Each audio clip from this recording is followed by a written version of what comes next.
హైదరాబాద్ అలాగే చెన్నై జట్ల మధ్య జరిగిన మ్యాచ్‌లో మనం చూసినట్టయితే, హైదరాబాద్ జట్టు మళ్ళీ 10 పరుగుల తేడాతో ఘన విజయం సాధించి పాయింట్ల పట్టికలో 4 స్థానంలో ఉంది. అయితే ఇక్కడ ముఖ్యంగా చెప్పాలి అంటే, చెన్నై జట్టు ఇంకా ఒక్క భాగస్వామ్యమైన కరెక్ట్‌గా చేసినా లేదా స్ట్రాంగ్‌గా చేసినా బావుండేది. అలా కాకుండా హైదరాబాద్ జట్టు బౌలింగ్‌కి పేలవమైన రీతిలోనే ఔట్ అయిపోయింది. ఇక దాంతో గెలవాల్సిన మ్యాచ్‌లో చెన్నై జట్టు పోరాడి ఓడిపోయింది.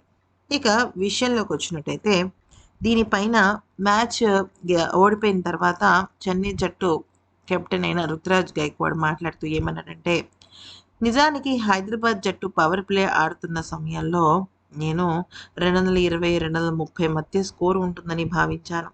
దాన్ని 30 పరుగులకు తగ్గించి 200 కంటే తక్కువకు తీసుకురావడం మాకు చాలా మంచిగా జరిగింది. చేస్‌లో 10 ఓవర్లలో కేవలం 80 పరుగులు మాత్రమే కావాల్సి ఉంది. అక్కడి నుంచి కేవలం 2 మంచి భాగస్వామ్యాలు ఏర్పాటు చేసుకోవడమే మిగిలింది. అయితే ఫస్ట్ నుంచి కూడా మంచి పార్ట్నర్‌షిప్‌తో మేము బ్యాటింగ్ చేయడంలో ఎక్కడో విఫలమవుతున్నాము. 10 ఓవర్ల తర్వాత వచ్చిన 2 ఓవర్లలో మేము కేవలం 4 పరుగులు మాత్రమే చేశాం. డెత్‌లో 12, 13 పరుగులు చేయడం చాలా కష్టం. ఇది వరుసగా మూడో మ్యాచ్‌లో మా బౌలింగ్ యూనిట్ బాగా చేస్తుంది. ఈరోజు పవర్ ప్లేలో కూడా అభిషేక్ అద్భుతంగా బౌల్ చేశాడని నా అభిప్రాయం.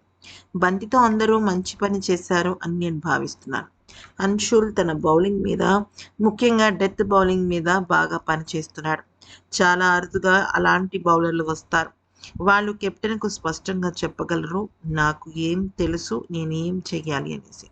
అయితే ఆయుష్ మహత్రే మాత్రం బ్యాటింగ్‌లో ఇంకా తడబడుతున్నాడు.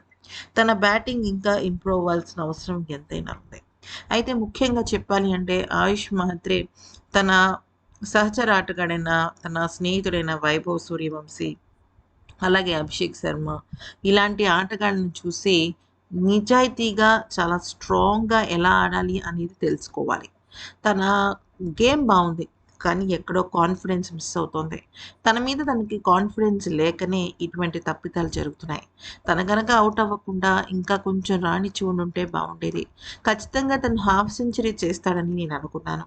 అతను కనీసం ఈ 2 విషయాలని కూడా, అంటే తన ఆట మీద తన నమ్మకం పెంచుకోవడం కానీ, తన మీద తను కాన్ఫిడెన్స్ పెంచుకొని బౌలర్‌లకి భయపడకుండా ఆడే విషయంలో కానీ, తను గనక మంచి స్ట్రాంగ్ కాన్ఫిడెన్స్ పెంచుకుంటే మా జట్టు చాలా ముందడుగు వేస్తుంది.